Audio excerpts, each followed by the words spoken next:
আসসালামু আলাইকুম প্রিয় ভিউয়ার, একটা বিষয়ে কথা বলবো। বিষয়টা হলো স্ক্রিনে লোকটিকে দেখতে পাচ্ছেন, উনি হলেন ধরা খাওয়া লোক। বর্তমান তিনি রিমান্ডে আছেন। আজকে একটা ভিডিও দেখাবো আপনাদের। সাইদিকে নিয়ে অকথ্য ভাষায় গালিগালাজ করেছেন বা তাকে নিয়ে আজেবাজে কথা বলেছেন, সেই ভিডিও আপনাদের দেখাবো। সেই ভিডিও আপনারা যদি দেখেন তাহলে বুঝতে পারবেন যে আসলে এরা ক্ষমতার লোভে বা ক্ষমতা পেয়ে মানুষের সাথে যেরকম জুলুম অত্যাচার করেছেন, আল্লাহ তাদেরকে ধরেছেন। তাই ক্ষমতা চিরস্থায়ী নয়, তাদের ক্ষমতা শেষ হয়ে গেছে, এখন তাদের বিচারের অপেক্ষা জাতি দেখবে। তাহলে আসুন সাদি সাহেবকে নিয়ে কি আজেবাজে কথা বলেছেন বা মন্তব্য করেছেন, ভিডিওটি দেখলে আপনারা বুঝতে পারবেন। তাহলে আসুন আমরা ভিডিও সম্পূর্ণ দেখে আসি। কথা হচ্ছে এই আসেন, আমার কষ্ট লাগে, আমার দুঃখ লাগে, আমার রাগ লাগে যে আমাকে এই যুদ্ধ অপরাধীর কথা বলতে হবে এখানে। But even then let me clarify the situation. ব্যাপারটা হচ্ছে যে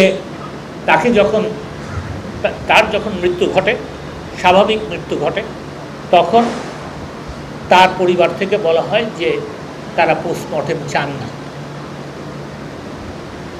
এবং আমরা ইনসিস্ট করি যে না, পোস্টমর্টেম করতে হবে।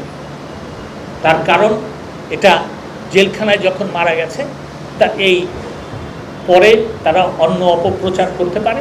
আমরা বলেছি যে না, পোস্টমর্টেম করতে হবে, স্বাভাবিক মৃত্যু হয়েছে কিনা এটা পোস্টমর্টেম থেকেই আসবে। এবং সেই পোস্টমর্টেমের সকল প্রস্তুতি যখন নেওয়া হয়েছে, তখন তারা আবারও বলেছে, এবং তার যে দলের অনুসারীরা,